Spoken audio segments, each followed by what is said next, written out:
ಕೇಂದ್ರದಲ್ಲಿ ನರೇಂದ್ರ ಮೋದಿ ಸರ್ಕಾರ ಅಧಿಕಾರಕ್ಕೆ ಬಂದ ಮೇಲೆ ಸಮಾಜದ ನಾನಾ ವರ್ಗದ ಮೇಲೆ ನಿರಂತರ ದಬ್ಬಾಳಿಕೆ ದೌರ್ಜನ್ಯ ನಡೆಯುತ್ತಲೇ ಬಂದಿದೆ. ಇದರ ಮುಂದುವರಿದ ಭಾಗವಾಗಿ ಈಗ ನೀಟ್ ಅಕ್ರಮಗಳನ್ನು ವಿರೋಧಿಸಿ ಶಾಂತಿಯುತ ಪ್ರತಿಭಟನೆ ಮಾಡಿದ ವಿದ್ಯಾರ್ಥಿಗಳ ಮೇಲೆ ಮಾರಣಾಂತಿಕ ದೌರ್ಜನ್ಯವನ್ನ ಎಸಗಲಾಗಿದೆ ಎಂದು ದಕ್ಷಿಣ ಕನ್ನಡ ಗ್ರಾಮಾಂತರ ಜಿಲ್ಲಾ ಮಹಿಳಾ ಕಾಂಗ್ರೆಸ್ ಅಧ್ಯಕ್ಷೆ ಉಷಾ ಅಂಚನ ಹೇಳಿದರು. ನೀಟ್ ಪರೀಕ್ಷೆ ಅಕ್ರಮ ವಿರೋಧಿಸಿ ದಿಲ್ಲಿಯ ಜಂತರ್ ಮಂತರ್ನಲ್ಲಿ ಪ್ರತಿಭಟನೆ ನಡೆಸ್ತಾ ಇರುವ ವಿದ್ಯಾರ್ಥಿ ಸಮೂಹದ ಮೇಲೆ ನಡೆದಂತಹ ದೌರ್ಜನ್ಯ ಮತ್ತು ಪ್ರತಿಭಟನೆ ನಡೆಸಿದ ಲೋಕಸಭೆ ಪ್ರತಿಪಕ್ಷ ನಾಯಕ ರಾಹುಲ್ ಗಾಂಧಿಯವರ ಬಂಧನ ದಬ್ಬಾಳಿಕೆಯನ್ನು ವಿರೋಧಿಸಿ ಪುತ್ತೂರು ಬಸ್ ನಿಲ್ದಾಣದ ಬಳಿಯ ಗಾಂಧಿಕಟ್ಟೆಯ ಎದುರು ಶುಕ್ರವಾರ ನಡೆದ ಪ್ರತಿಭಟನೆಯನ್ನು ಉದ್ದೇಶಿಸಿ ಅವರು ಮಾತನಾಡಿದರು. ಪರೀಕ್ಷೆಯ ಪ್ರಶ್ನೆ ಪತ್ರಿಕೆಗಳನ್ನೇ ಜೋಪಾನ ಮಾಡದ ಸರ್ಕಾರ ಈ ದೇಶವನ್ನ ಹೇಗೆ ಜೋಪಾನ ಮಾಡಬಲ್ಲದು ಎಂದು ಪ್ರಶ್ನಿಸಿದ ಅವರು, ಮಹಾತ್ಮ ಗಾಂಧಿಯವರ ಹೆಸರನ್ನೇ ಇಲ್ಲವಾಗಿಸಲು ಯತ್ನಿಸಿದವರು ಈಗ ನ್ಯಾಯ ಬೇಡಲು ಬಂದವರ ಮೇಲೆಯೇ ದಬ್ಬಾಳಿಕೆ ಮಾಡಿದ್ದಾರೆ ಎಂದರು. ಪುತ್ತೂರು ಕಾಂಗ್ರೆಸ್ ಉಸ್ತುವಾರಿ ಚಿತ್ತರಂಜನ್ ಶೆಟ್ಟಿ ಮಾತನಾಡಿ, ನೀಟ್ ಅಕ್ರಮದಿಂದ ನೊಂದ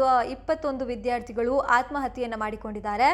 ಯುವ ಸಮುದಾಯದ ಬದುಕಿನ ಜೊತೆ ಮೋದಿ ಸರ್ಕಾರ ಚೆಲ್ಲಾಟವಾಡ್ತಾ ಇದೆ. ಲಾಠಿ ಚಾರ್ಜ್ನಲ್ಲಿ ಗಾಯಗೊಂಡ ವಿದ್ಯಾರ್ಥಿಗಳ ಪ್ರತಿ ಹನಿ ರಕ್ತಕ್ಕೂ ಮೋದಿ ಸರ್ಕಾರ ಬೆಲೆ ಕೊಡುವ ದಿನ ಬರಲಿಕ್ಕಿದೆ. ವಿದ್ಯಾರ್ಥಿ ಶಕ್ತಿಯನ್ನ ಎದುರು ಹಾಕಿಕೊಂಡ ಯಾವ ಸರ್ಕಾರ ಕೂಡ ಇದುವರೆಗೆ ಉಳಿದಿಲ್ಲ.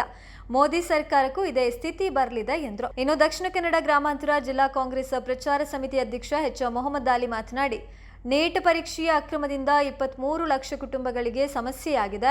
21 ಯುವಕರು ಆತ್ಮಹತ್ಯೆಯನ್ನ ಮಾಡಿಕೊಂಡಿದ್ದಾರೆ. ಸ್ವತಂತ್ರ ಭಾರತದಲ್ಲೇ ಅತ್ಯಂತ ಕ್ರೂರಿ ಸರ್ವಾಧಿಕಾರಿ ಸರ್ಕಾರ ಇದ್ರೆ ಅದು ಮೋದಿ ಸರ್ಕಾರ ಮಾತ್ರ.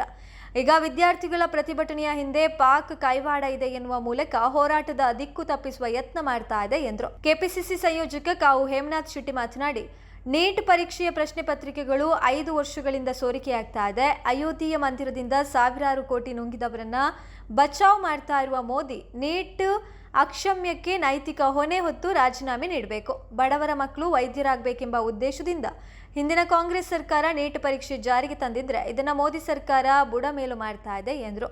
ಕೆಪಿಸಿಸಿ ಪ್ರಧಾನ ಕಾರ್ಯದರ್ಶಿ ಎಂಎಸ್ ಮೊಹಮ್ಮದ್ ಮಾತನಾಡಿ, ದಿಲ್ಲಿಯ ನಡೆದ ಪ್ರತಿಭಟನೆ ಸಂದರ್ಭ ಆರ್ಎಸ್ಎಸ್ನ ಗೂಂಡಾಗಳು ಪೊಲೀಸರ ಜೊತೆ ಸೇರಿ ವಿದ್ಯಾರ್ಥಿಗಳು ಮತ್ತು ರಾಹುಲ್ ಗಾಂಧಿ ಮೇಲೆ ದಾಳಿ ಮಾಡಿದ್ದಾರೆ. ವಿದ್ಯಾರ್ಥಿಗಳ ಹಿತಾಸಕ್ತಿ ಮೋದಿ ಅವರಿಗೆ ಮುಖ್ಯವಾಗಿಲ್ಲ ಎಂದರು. ಶಬರಿಮಲೆಯಲ್ಲಿ ಅಯ್ಯಪ್ಪ ದೇವರ ಚಿನ್ನಾಭರಣ ಲೂಟಿ ಮಾಡಿದ ಎಡಪಕ್ಷಗಳ ಸರ್ಕಾರ ಚುನಾವಣೆಯಲ್ಲಿ ಪರಾಜಯಗೊಂಡಿದೆ. ಈಗ ಕೇಂದ್ರದ ಮೋದಿ ಸರ್ಕಾರದಡಿಯಲ್ಲಿ ಅಯೋಧ್ಯೆಯ ರಾಮದೇವರ ಹುಂಡಿಯನ್ನೇ ಕಳವು ಮಾಡಲಾಗಿದೆ.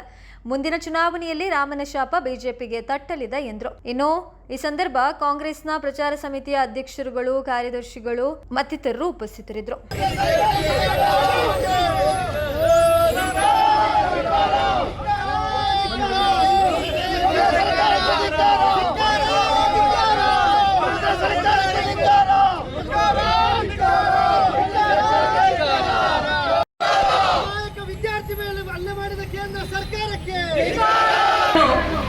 ಎಷ್ಟೋ ಕಷ್ಟಪಟ್ಟು ಓದಿಸಿ ವಿದ್ಯಾವಂತರನ್ನಾಗಿ ಮಾಡಿ ಅವರನ್ನು ಸಮಾಜದಲ್ಲಿ ಒಳ್ಳೆಯ ಸ್ಥಾನಮಾನಕ್ಕೆ ತರಬೇಕು ಅಂತ ಹೇಳುವ ನಿಟ್ಟಿನಲ್ಲಿ ನಾವೆಲ್ಲ ಕಷ್ಟಪಡ್ತಾ ಇರೋರು.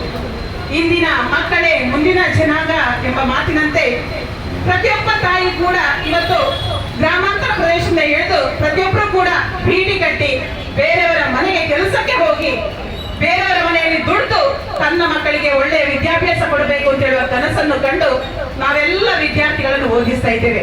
ಆದ್ರೆ ಮೊನ್ನೆ ದೆಹಲಿಯಲ್ಲಿ ನಡೆದಂತಹ ಒಂದು ಪ್ರತಿಭಟನಾ ರ್ಯಾಲಿಯನ್ನು ನೋಡುವಾಗ ಬಹಳ ಕಾಡು ಚುರುಕು ಅನ್ನಿಸಿತು.